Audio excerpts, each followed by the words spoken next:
Bondadoso Dios, Padre eterno, aquí estamos, Señor, una vez más, buscando dirección, buscando sabiduría, tratando, Señor, de comprender estos tiempos, sabiendo que son tiempos finales, tiempos de tu Espíritu, donde te has manifestado en la vida de tu iglesia de una manera poderosa, Señor, y hoy no será la excepción. Hoy recibiremos de tu gracia, de tu amor, lluvias de gracia que descienden sobre cada uno de los que estamos aquí, buscando, Señor, eso, llenura de tu amor, llenura de tu Espíritu, Señor. Gracias, porque sabemos que nunca nos dejas solos, que siempre estás a nuestro lado. Y cuando tu iglesia se reúne, algo especial sucede, cosas grandes, maravillosas, prodigios, cada uno de nosotros podrá ver, Señor. Así que edifica tu iglesia conforme a tus planes. Te lo pido humildemente en el nombre precioso de nuestro Señor Jesucristo, tu Hijo amado. Amén y amén. Muy bien, abra usted su Biblia en el Evangelio de Juan, versículos 1 al 18. Juan 5, 1 al 18. Doy lectura. Después de estas cosas, había una fiesta de los judíos.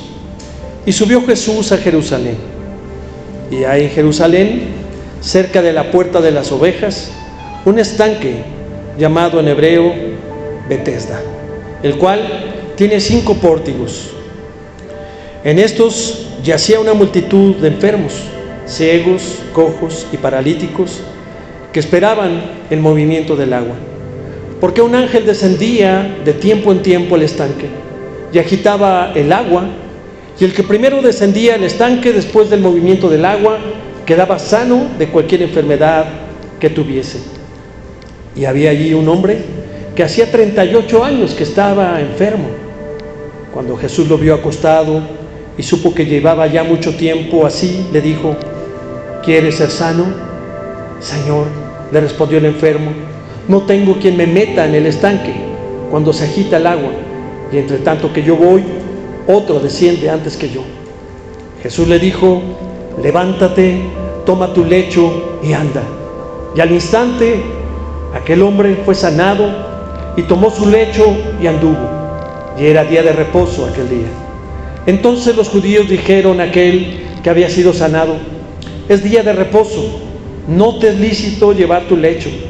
Él le respondió: el que me sanó, él mismo me dijo: toma tu lecho y anda. Entonces le preguntaron: ¿quién es el que te dijo toma tu lecho y anda? Y el que había sido sanado no sabía quién fuese, porque Jesús se había apartado de la gente que estaba en aquel lugar. Después le halló Jesús en el templo y le dijo: mira, has sido sanado, no peques más para que no te venga alguna cosa peor. El hombre se fue y dio aviso a los judíos que Jesús era el que le había sanado. Y por esa causa los judíos perseguían a Jesús y procuraban matarle, porque hacía estas cosas en el día de reposo. Y Jesús le respondió: mi Padre hasta ahora trabaja y yo trabajo. Por eso los judíos aún más procuraban matarle, porque no solo quebrantaba el día de reposo, sino que también decía que Dios era su propio Padre, haciéndose igual a Dios. Pues ya seguramente ha leído usted mucho este pasaje. Ya hay muchas enseñanzas, porque a veces nos quedamos únicamente con la parte del milagro. ¿Se imagina usted tener una enfermedad, no poderse mover y estar 38 años ahí intentando cada vez que la pileta se movía y que te ganen? Pues seguramente muchos de nosotros hubiéramos desistido de no intentar ya más, 38 años. Sabemos que era sábado, dice aquí la Escritura, y el sábado sigue siendo hasta el día de hoy para el pueblo judío el día de reposo y adoración a Jehová. Y se basa en que Dios creó el universo en 6 días y el séptimo reposó. Ahí en Génesis 3, Génesis 3, 1 al 3.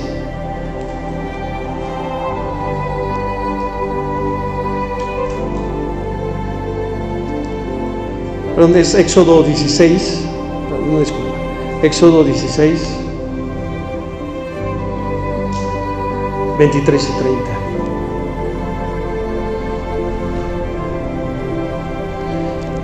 Y él les dijo: esto es lo que ha dicho Jehová: mañana es el santo día de reposo, el reposo consagrado a Jehová. Lo que habéis de cocer, cocedlo hoy, y lo que habéis de cocinar, cocinadlo, y todo lo que os sobrare, guardadlo para mañana. Y ellos lo guardaron hasta la mañana, según lo que Moisés había mandado, y no se agusanó ni hedió. Así que vemos que se dio la indicación: cada uno de los días el Señor iba haciendo algo, iba creando algo, y en el séptimo día dice que Él reposó. Así que esa práctica quedó incorporada a la ley de Moisés, que es donde acabamos de leer, y dice en el 20, Éxodo 20, 8, 11: acuérdate del día de reposo para santificarlo, y 6 días trabajarás y harás toda tu obra, mas el séptimo día es reposo para Jehová tu Dios. No hagas en él obra alguna, tú, ni tu hijo, ni tu hija, ni tu siervo, ni tu criada, ni tu bestia, ni tu extranjero que está dentro de tus puertas. Así que pues le recuerda, y nos recuerda a nosotros también, que hay un día especial, santificado, para dedicárselo a Dios. Dice: acuérdate del día del reposo para santificarlo. Los profetas resaltan muchísimo esta importancia de respetar este día. Aquellos que no lo hicieran, ¿qué pasaba? Números 15, 32 al 36. Estando los hijos de Israel en el desierto, hallaron a un hombre que recogía leña en día de reposo, y los que le hallaron recogiendo leña lo trajeron a Moisés y a Aarón y a toda la congregación, y lo pusieron en la cárcel, porque no estaba declarado qué se le habría de hacer. Y Jehová dijo a Moisés irremisiblemente: muera aquel hombre, apedréelo toda la congregación fuera del campamento. Tremendo, ¿no? Todos dirían: no, es que Dios es bueno, Dios sería incapaz de hacer algo así. Bueno, pues ya vimos que no, porque Dios, algo que aborrece, que detesta, que es abominable, es que lo desobedezcamos. Vemos muchas de las indicaciones aquí en el libro de Números y Levítico. Usted seguramente ha leído cuáles eran los castigos o cuáles eran las condenas y las penas para determinados pecados, y muchos de ellos eran precisamente que fueran apedreados. Los hijos desobedientes, cuando encontraban a una mujer que siendo infiel, ¿verdad? También supuestamente el hombre, pero ya vimos que a veces no era así, solamente la mujer. Así que esto, imagínense si la ley siguiera vigente, familia, pues creo que ya muchos habríamos perecido, ¿no? No habría congregaciones y tal vez nos faltarían piedras. Así que, pues desafortunadamente, la desobediencia en el hombre, en el ser humano, es pues por naturaleza. Sabemos que tenemos una naturaleza pecaminosa a partir del rompimiento, de la destitución del hombre de la presencia de Dios por su desobediencia. Así que los escribas, aparte, fabricaron e impulsaron muchísimas restricciones legales en cuanto al sábado. Esto ocasionó, pues honestamente, conflictos con Jesús, al ver algunas de estas leyes pues eran absurdas y eran contra natura de la misma esencia de Dios. ¿Por qué? Pues los primeros cristianos guardaban el sábado como día de reposo, pero también se reunían el primer día de la semana. ¿Para qué? Para celebrar la resurrección de Jesús. Por eso es que los cristianos nos congregamos los domingos y no los sábados. A medida que fue de alguna manera ahondando esta división entre judíos y cristianos, es cuando comienzan a reunirse únicamente los domingos, conmemorando precisamente eso, la resurrección de nuestro Señor Jesús. Dice aquí en el versículo 1 de capítulo 5 de Juan: después de estas cosas había una fiesta de los judíos y subió Jesús a Jerusalén. Dice, sucedió durante una fiesta, aunque no nos detalla qué fiesta está hablando. La fiesta de los judíos que hacían en esos tiempos y a los cuales también Jesús asistía. Primero asistió a estas fiestas judías ¿con quién? Pues con sus padres. Sus padres lo llevaban, y después, durante su juventud y su ministerio, él siguió asistiendo a estas fiestas judías. Primero vamos a descubrir cuál es la fiesta de la que está hablando, que es entre febrero y marzo, y se llama la fiesta Purim. ¿La ha escuchado usted? Purim, que es antes de la Pascua, y es precisamente una fiesta, un día de alegría, de celebración, de hacer regalos, y servía para recordar a los israelitas su liberación nacional en tiempos de Esther. No se menciona para nada en los evangelios, pero es una de las fiestas judías. Mencioné hace algunos domingos cuáles eran las tres fiestas más importantes, ¿recordará usted? La Pascua, Pentecostés y la fiesta de los tabernáculos. Muy bien, entonces ya vimos aquí que esta es entre febrero y marzo, antes de la Pascua. Después viene la Pascua, que es en abril, donde se celebra ¿qué? El Éxodo, ¿verdad? El Éxodo, desde hace 1400 años antes de Cristo, sacrificando comida de un cordero que tenía que preparar rápidamente, junto con hierbas amargas, ¿recuerda usted? Y pan sin levadura en todas las casas. Posteriormente viene la fiesta que acabamos de celebrar, que es el día de Pentecostés, o también llamado Día de las Semanas, o la fiesta de las cosechas. Y esto se celebra precisamente entre mayo y junio, que es en esta temporada, 50 días después de la Pascua, y recordaba precisamente pues la promulgación de la ley. Era una fiesta también de gozo, de alegría, donde se daban ofrendas obligadas, se presentaba, ningún varón debe de presentarse sin sus ofrendas, es decir, con las primicias voluntarias, incluyendo pues obviamente los primeros frutos de la cosecha de trigo. Después de Pentecostés, ¿qué seguiría? Un día muy importante que se llama el Día del Perdón. ¿Recuerda usted cómo se llama? Yom Kippur. Yom Kippur. Se celebra aproximadamente por septiembre. Y pues este día, que es Día del Perdón, es día de reposo, día de ayuno y de sacrificios. Día de expiación para los sacerdotes, por ellos, para el pueblo, y limpiar a los sacerdotes y al pueblo de sus pecados, purificar el lugar santísimo. Así que ahí tenemos la cuarta fiesta importante. Y finalmente la que nos falta, la fiesta de los tabernáculos, que es en el mes de octubre. Y esta era una semana completa, una semana de celebración por la cosecha, viviendo en cabañas o en tiendas y ofreciendo sacrificios. Usted dirá, bueno, ¿qué tiene que ver todo esto? Estamos tratando de ver cuáles de las fiestas que dice aquí.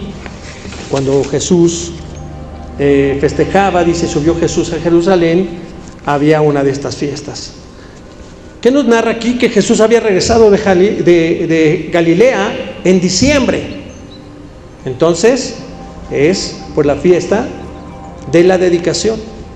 La siguiente fiesta en el calendario sería la de Purim, seguida de la Pascua. Así es, pues es para ubicarnos mejor en el tiempo. Jesús, un año antes, recordará esa escena muy importante donde se sentó, tomó, dice que unas correas y preparó ¿qué? Un látigo. ¿Recuerda usted? Preparó un látigo para despojar del templo como señal introductoria de que Él era el Mesías, ¿verdad? Vean lo que han convertido la casa de mi Padre en un mercado. ¿Por qué? Porque recordarán que las personas tenían que llevar sus animales desde donde vivieran a ser presentados para ser sacrificados. Pero como siempre pusieron los mismos fariseos y ahí pusieron su tianguis, ¿verdad?, allá afuera, para que la gente mejor llegara y los comprara ahí y ya no tuvieran que hacer el sacrificio de traerlos desde lugares lejanos. Entonces ahí se hizo ese tremendo mercado. Y aquí nos habla precisamente un año antes, fue cuando Jesús realiza ese despojo del templo como una señal. Esta es la casa de mi Padre. Obviamente los que lo oyeron dijeron, no, pues no deja de blasfemar. Esta vez realizó un milagro en el día de reposo. Nos está diciendo que esto fue un sábado, pero su propósito parece haber sido el alterar la atención de los gobernantes, confrontando las ideas que ellos tenían sobre el sábado, porque recordarán que de todo lo criticaban y lo juzgaban. ¿Por qué tus discípulos comen en sábado? Pues Jesús dirá, pues porque tienen hambre, ¿no? ¿Y por qué sanas a un enfermo en sábado? ¿Que acaso, dice, cuando uno de tus animales no cae a un despeñadero o alguno, no acaso no vas por él? Más tanto una persona que está sufriendo. Así que pues esto también daba más veracidad en cuanto a su divinidad, la mayor credibilidad posible, la capital de alguna manera de la nación. Porque mire que cada uno de los milagros que Jesús realizaba, ¿se acuerda que decía al final? Ve, preséntate a los sacerdotes, y dice, y no le cuentes a nadie. ¿Se acuerda que hemos dicho, ¿no?, que si quiere que alguien sepa todo, dígale, hoy te voy a contar un secreto, no le digas a nadie, ¿no? Y eso se va a aprender rápidamente. Dice, ve y no le cuentes a nadie. Esto pues de alguna manera le proporcionó una audiencia grande para explicar detalladamente tales pretensiones, y dio como resultado esa determinación por parte del concilio para darle muerte. Vemos que aquí sus enemigos, los religiosos, en el versículo 18, por esto los judíos aún más procuraban matarle, porque no solo quebrantaba el día del reposo, sino que también decía que era Dios, era su Padre, haciéndose igual a Él. Así que a partir de ese momento todavía tardaron 2 años más en llevar a cabo la muerte de Jesús, y a donde iba dice que lo querían apresar por lo que Él compartía. El hombre aquí a quien Jesús le habló no le veía como sanador. A mí me impresiona mucho, si usted ha leído, y se lo comparto siempre a las personas que vienen a que oremos por sanidad. Yo le digo, ¿usted quiere su sanidad? Pues vaya en busca de Jesús, porque solamente que yo recuerdo hay 2 situaciones donde Jesús va al enfermo, y una de ellas es esta. Dice que después de 38 años de estar postrado ahí, de repente aparece Jesús. Esa persona no conocía quién era Jesús, sino que su atención estaba puesta en aquellos estanques que le curaban. Vimos en el versículo 4, porque el ángel descendía de tiempo en tiempo del estanque y agita el agua, y el que primero descienda al estanque después del movimiento del agua quedaba sano de cualquier enfermedad. Así que lo más común era que la fe en Cristo era esencial para una curación milagrosa. Tu fe te ha sanado, tu fe te ha salvado. Y le decía, ¿qué quieres que te haga? Recordará que le preguntó a varias personas. Sin embargo, había otras personas que se metían entre la gente, como la mujer, ¿verdad?, con 12 años de flujo de sangre, y como sea, con la debilidad y todo, se metió entre la multitud. Si tan solo tocara el borde de su manto, yo sería sana. ¿Qué fe de esa mujer? O la familia que hizo un agujero encima de la casa. No dice la escritura que ese hombre tuviera fe y les dijo, oye, llévenme a ver allá a Jesús, sino que llegaron, vieron que había una multitud y se les ocurrió meterse por el techo, tumbar el techo y bajarlo. Sería la fe de la familia, sería la fe de él. No dice la escritura, pero que tuvieron fe para hacer eso. ¿Qué pasa a veces con las personas que están enfermas? Nosotros les hemos dicho, vengan a la iglesia, den un paso de fe. Les hemos ungido, hemos orado por ellos. Muchos han sanado, otros en su bondad, en su misericordia, en su soberanía del Señor, pues Él decide quién, cuándo tenemos que partir. Porque muchas personas por decir, yo oré por mi mamá, yo oré por mi papá, yo oré por... y se la llevó. Pues yo también, cuando mi mamá enfermó, pues yo también oré y le dije a todos los pastores, vamos a orar y vamos a clamar. Pero, mis hermanos, Dios es soberano y cada uno tenemos nuestro tiempo. Pero Dios quiere que tú actives tu fe. La pregunta es eso, ¿cómo está tu fe? A veces nuestra fe es muy raquítica, porque no vemos, no creemos, como Tomás. Si lo contrario, como la mujer que tenía fe y decía, y esta que quería tocar el borde del manto del maestro. Jesús escogió sanar a aquel hombre que ni siquiera sabía quién era él. La otra mujer sí sabía quién era Jesús y fue en busca de él. Este hombre ni siquiera sabía. ¿Por qué? Porque el poder de Cristo puede trascender a toda intervención humana, como se demuestra aquí, mientras intenta establecer su postura ante el concilio, diciendo, ve y preséntate y diles. Ahí en el versículo 14, después le halló Jesús en el templo, fue y se presentó y le dijo, mira, has sido sanado, no peques más para que no te venga alguna cosa peor. ¿Le suena? No peques más, vete y no peques más. A la mujer en adulterio, ¿verdad?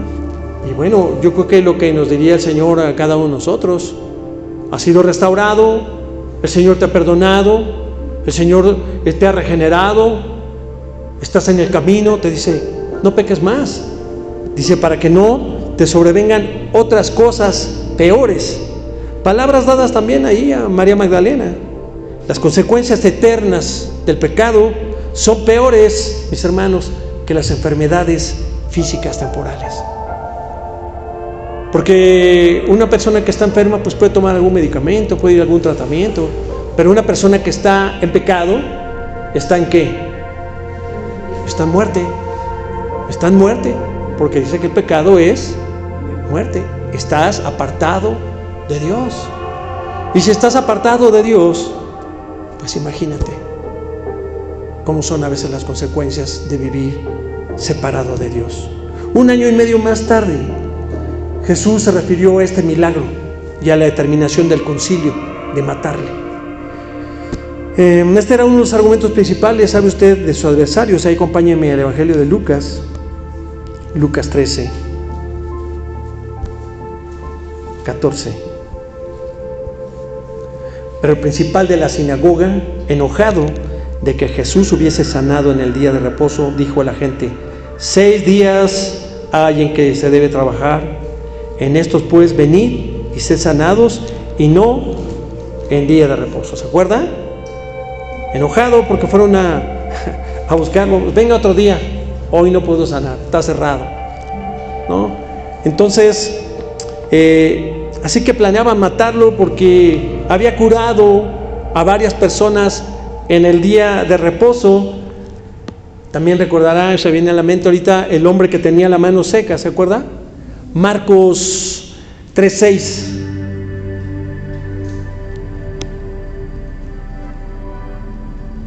Y salidos los fariseos tomaron un consejo con los herodianos contra él para destruirle. Versículo 5. Entonces, mirándolos alrededor con enojo, entristecido por la dureza de sus corazones, dijo al hombre, extiende tu mano. Y él la extendió y la mano le fue restaurada. Y saliendo los fariseos hicieron esto otra vez. Querían destruirlo, querían matarlo. Jesús llamó muchas veces a las autoridades religiosas como inconsecuentes, inconscientes, incoherentes, hipócritas, sepulcros blanqueados, porque ellos, ¿qué creen? Circuncidaban en sábado. Entonces, mientras se oponían a que Él sanara el mismo día. Sabemos que muchas curaciones y milagros que Jesús las hizo el día de reposo. Miren, vamos a tratar de verlo rápidamente. Echó malos espíritus, Lucas 4:31. Descendió Jesús a Capernaum, ciudad de Galilea, y les enseñaba en los días de reposo, y se admiraban de su doctrina porque su palabra era con autoridad. Estaba en la sinagoga un hombre que tenía un espíritu de demonio inmundo, el cual exclamó a gran voz diciendo: déjanos, ¿qué tienes con nosotros, Jesús Nazareno? ¿Has venido para destruirnos? Yo te conozco quién eres, el Santo de Dios. Y Jesús le reprendió diciendo: cállate y sal de él. Entonces el demonio, derribándole en medio de ellos, salió de él y no le hizo daño alguno. Así que el sábado echó fuera demonios. Lucas 6:10. Aconteció también en otro día de reposo que él entró en la sinagoga y enseñaba, y estaba ahí un hombre que tenía seca la mano derecha, y las echaban los escribas y los fariseos para ver si en el día de reposo lo sanaría, a fin de hallar de qué acusarle. Mas él conocía los pensamientos de ellos, y dijo al hombre que tenía la mano seca: levántate y ponte en medio. Y él, levantándose, se puso en pie. Entonces Jesús les dijo: os preguntaré una cosa, ¿es lícito en día de reposo hacer bien o hacer mal? ¿Salvar la vida o quitarla? Y mirándolos a todos alrededor, dijo al hombre: extiende la mano. Él lo hizo, y así su mano fue restaurada. Vamos a Lucas 13:10-17. Enseñaba Jesús en una sinagoga, ¿cuándo? En el día de reposo. Y había allí una mujer que desde hacía 18 años tenía espíritu de enfermedad y andaba encorvada y en ninguna manera se podía enderezar. Cuando Jesús la vio, la llamó y le dijo: mujer, eres libre de tu enfermedad. Y puso las manos sobre ella, y ella se enderezó y luego glorificaba a Dios. Pero el principal de la sinagoga, enojado de que Jesús hubiese sanado en el día de reposo, dijo a la gente: 6 días hay en que se debe trabajar, en estos pues venid y sed sanados en otro momento, ¿verdad? En otro día, no en el día de reposo. Lucas 14:1-6. Aconteció un día de reposo que, habiendo entrado para comer en casa de un gobernante que era fariseo, estos le acechaban. Y aquí estaban delante de él un hombre hidrópico.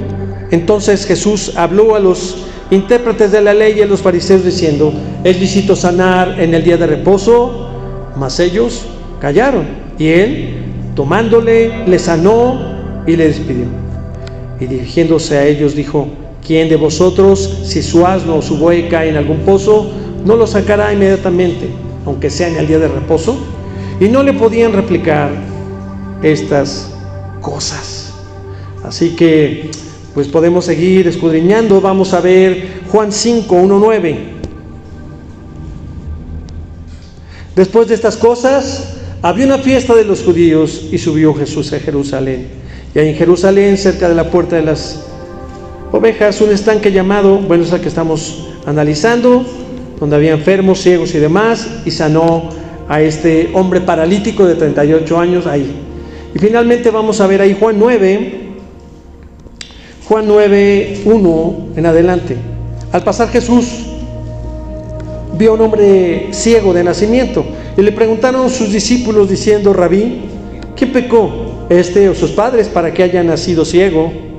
Respondió Jesús: no es que pecó este ni sus padres, sino para que las obras de Dios se manifiesten en él. Me es necesario hacer las obras del que me envió. Entre tanto que el día dura, la noche viene, cuando nadie puede trabajar. Entre tanto que estoy en el mundo, luz soy del mundo. Dicho esto, escupió en tierra e hizo lodo con la saliva y untó con el lodo los ojos del ciego. Y le dijo: ve y lávate en el estanque de Siloé, que traducido es enviado. Fue entonces y se lavó y regresó viendo. Entonces los vecinos y los que antes le habían visto que era ciego decían: ¿no es este el que se sentaba, mendigaba? Unos decían: él es, otros: a él se parece. Él decía: soy yo. Y le dijeron: ¿cómo te fueron abiertos los ojos?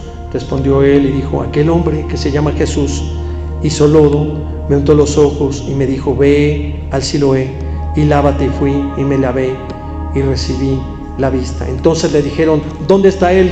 Él dijo: no sé. Llevaron ante los fariseos al que había sido ciego, y era día de reposo cuando Jesús había hecho el lodo y le había abierto los ojos. Una vez más, una de las pocas ocasiones registradas en las que vemos la ira de Jesús es cuando oponen a que cure el día de reposo. Se acordará usted, Marcos 3, 5. Entonces, mirándolos alrededor con enojo, entristecido por la dureza de sus corazones, dijo el hombre: extiende tu mano. Y él extendió la mano y fue sanada. Así que, enojado, entristecido, así criticado, él hizo lo que tenía que hacer. Así que muchas de las curas, mis hermanos, que podemos seguir toda la noche viendo todas las milagros y sanidades que hizo Jesús, era a través de una palabra personal al enfermo. Mira, acompáñame en Lucas 6:10.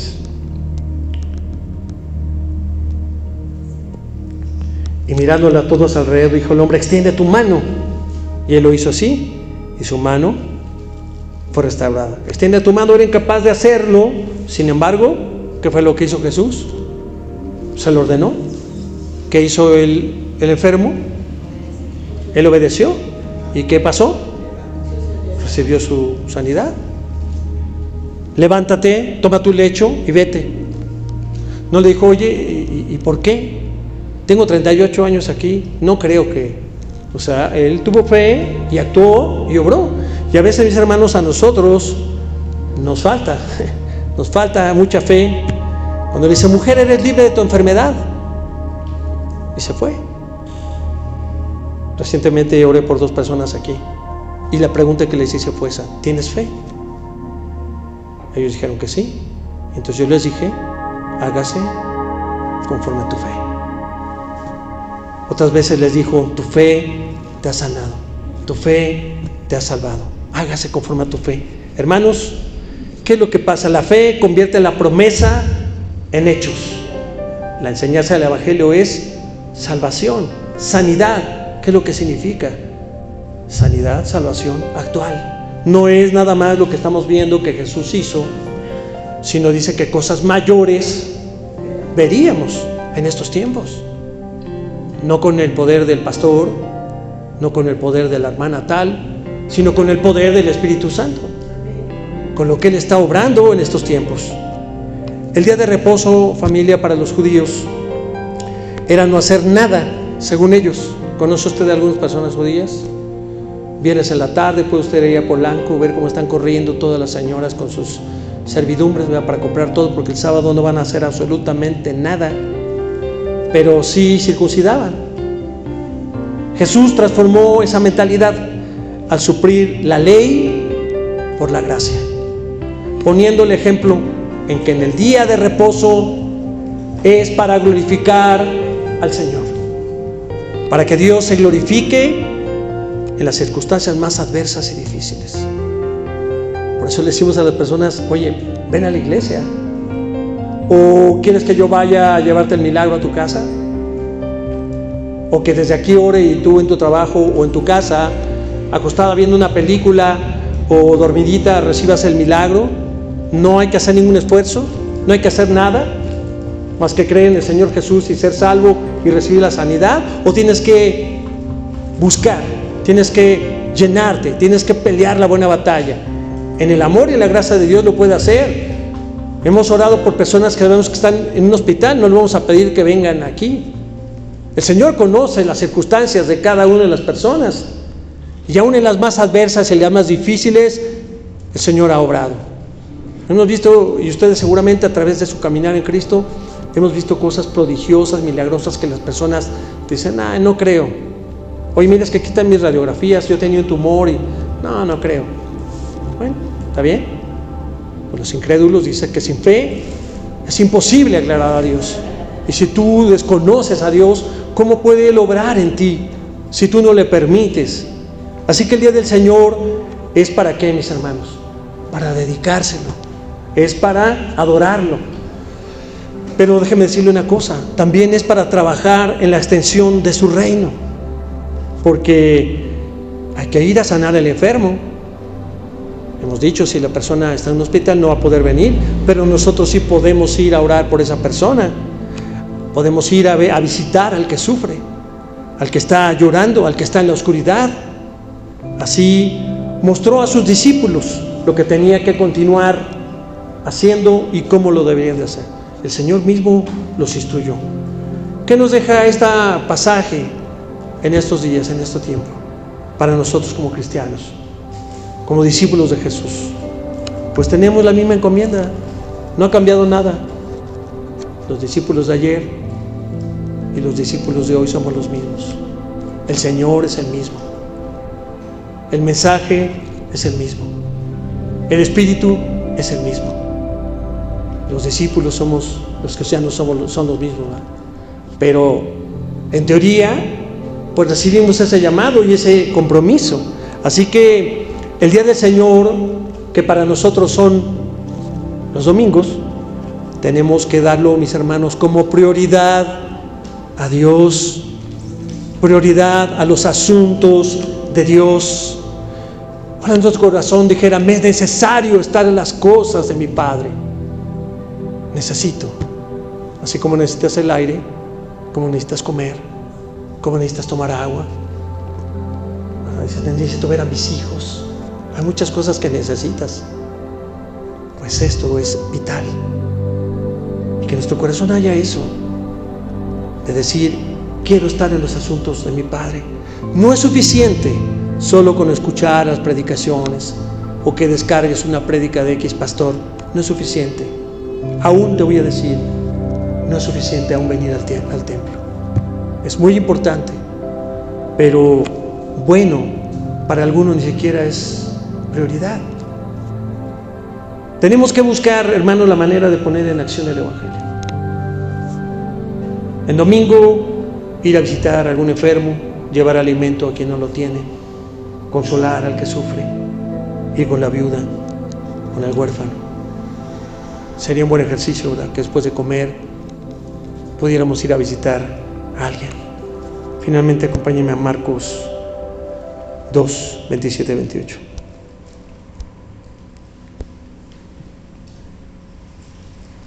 También les dijo, el día de reposo fue hecho por causa del hombre, y no el hombre por causa del día de reposo. Por tanto, el Hijo del Hombre es Señor aún del día de reposo.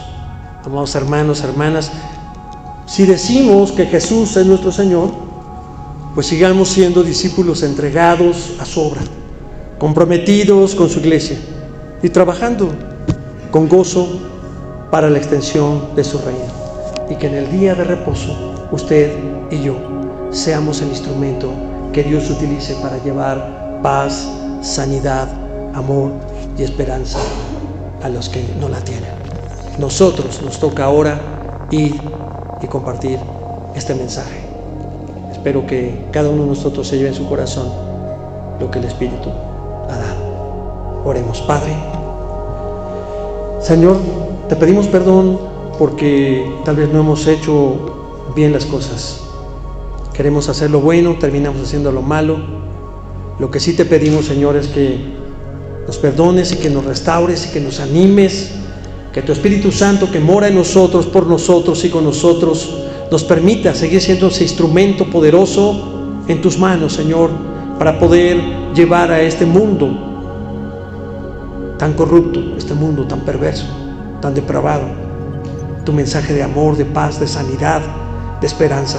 Sí, podemos cambiar, iniciando por nosotros, Señor, siendo un buen testimonio para que otras personas crean verdaderamente que tú nos has transformado Gracias en el precioso nombre de tu Hijo amado Jesús. Amén y amén. Muy bien, mis hermanos, pues vamos a